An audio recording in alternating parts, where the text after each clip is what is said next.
Bonjour à tous, j'espère que vous allez bien. Aujourd'hui, on se retrouve pour la review du chapitre 76 de Boruto. Bon, on va pas se mytho, c'était un bon chapitre. On a appris pas mal de choses, surtout sur le pouvoir de séduction de Ada. Pas mal de choses entre guillemets, parce qu'on sait seulement que ça n'a pas touché Sarada et Sumire. Et justement, c'est bizarre parce qu'on sait que normalement, Ada est censée captiver n'importe qui, sauf si la personne est une Otsutsuki ou de sa famille. Et là, en l'occurrence, aucune des deux options n'est remplie. Donc là, qu'est-ce qui se passe? Est-ce que le pouvoir de Eida a une faille, ou alors est-ce que tout simplement Sarada et Sumire sont de la même famille que Eida? Moi, personnellement, je sais pas, mais je pense qu'on nous donnera des informations dans les prochains chapitres.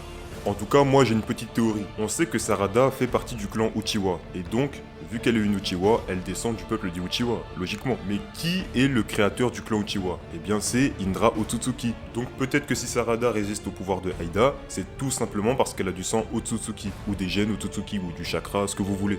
Et pour ceux qui me diraient oui, mais c'est loin, il y a des siècles qui les séparent. Bon, je vous rappelle qu'à la fin de Naruto Shippuden, Naruto et Sasuke ont reçu du chakra de l'Hermite Rikudo. Et comment s'appelle ce fameux Hermite Rikudo? Il s'appelle Hagoromo Otsutsuki. Donc certainement qu'en ayant reçu du chakra Rikudo, ça a certainement reformé un peu de chakra Otsutsuki. Et comme forcément les enfants héritent des gènes de leurs parents, bah ça explique pourquoi Sarada a du sang Otsutsuki. Et du coup vous allez me dire, mais pourquoi Sumire a réussi à résister? Bon, personnellement moi je sais pas, mais peut-être qu'elle a du chakra Otsutsuki elle aussi. Et en plus elle est assez mystérieuse, on la voit tout le temps dans les scans alors qu'on en sait peu sur elle, on en sait vraiment très peu. Moi en tout cas ça m'étonnerait même pas qu'elle ait du sang Otsutsuki. Ça se trouve peut-être que c'est ses parents, ou je sais pas, son grand-père, sa grand-mère, je sais pas, n'importe. En tout cas si ma théorie est vraie, ça veut dire que Sumire a du sang Otsutsuki, ou alors qu'elle est de la famille de Eida. Et bon, ce serait un peu bizarre, mais pourquoi pas, dans les prochains chapitres, on en saura peut-être un peu plus. Donc voilà, bref, c'est tout pour cette théorie. Maintenant, on va reparler du chapitre 76. Allez, c'est parti.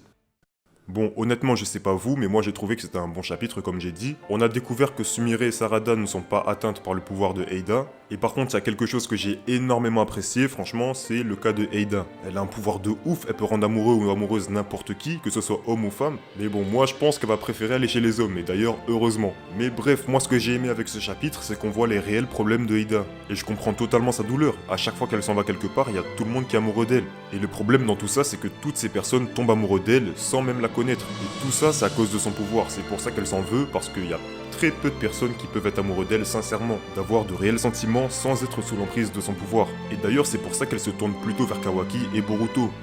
Comme elle l'a dit, Boruto est beaucoup trop jeune, mais Kawaki semble bien plus l'intéresser. Et c'est justement pour cette raison qu'elle a convoqué les filles, donc Sarada et Sumire, pour en parler. Et moi, je vais pas vous mytho, je pense que Eida va être un personnage de malade. Il y a beaucoup de choses à raconter sur son cas, et je pense qu'elle a un énorme potentiel scénaristique. Sinon, pour en revenir au sujet de base, je pense que Sarada est en train de comprendre la douleur de Eida. La douleur de rendre n'importe qui amoureux sans que cela ne soit sincère.